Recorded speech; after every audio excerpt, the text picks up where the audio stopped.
said Maitland, extending his hand. I recognized the voice immediately. His grip was firm, and I was inclined to tighten my own in response. Thank you so much for coming. At that time, I was a locum at the Royal Free, where there had been an outbreak of an unusual and as yet unidentified disease. Symptoms included muscle pain, apathy, and depression. Over 200 people had been affected, including a large number of hospital staff. Maitland asked me if I had come across any of these cases, and encouraged me to speculate with respect to diagnosis and possible causes.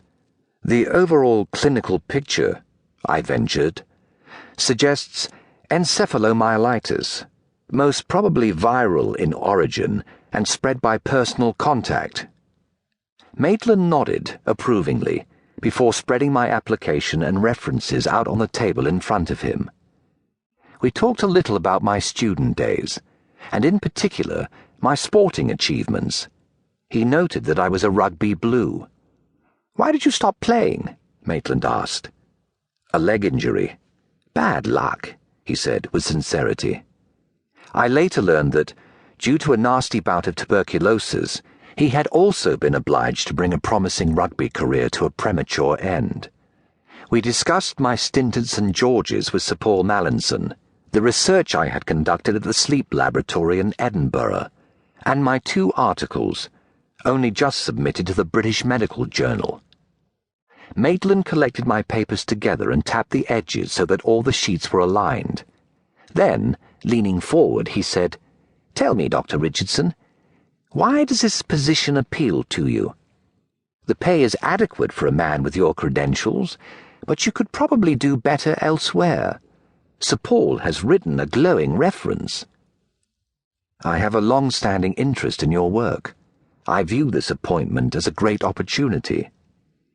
Maitland could not resist flattery, and the corners of his mouth curled upwards, but his satisfied expression was not sustained. His smile faded and was quickly replaced by a frown.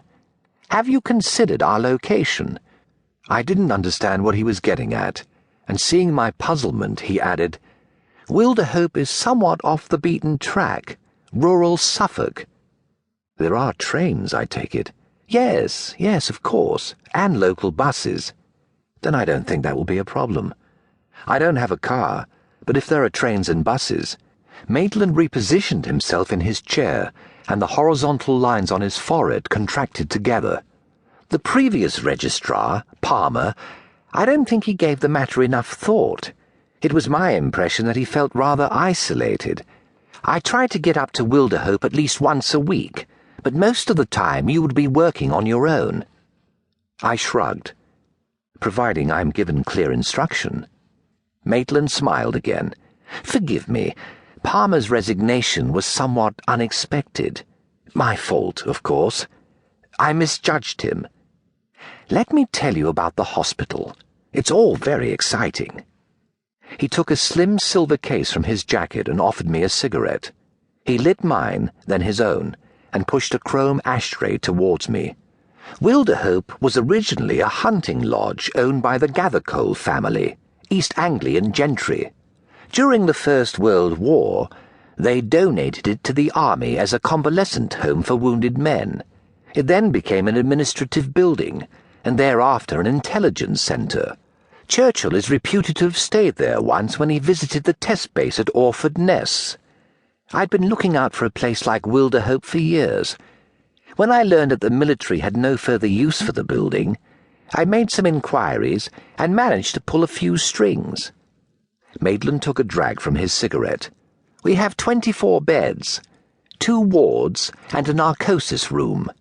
We also offer limited outpatient services and very occasionally home visits, something I had to agree to in order to keep the health board happy. Where do the patients come from? I asked. The London teaching hospitals, but news travels fast. A treatment centre of this kind is a valuable resource. I've started to get referrals from much further afield. We're a small operation at the moment, but I'm sure we're going to expand. There are 9 nurses, 8 of my nightingales, and a local girl who's being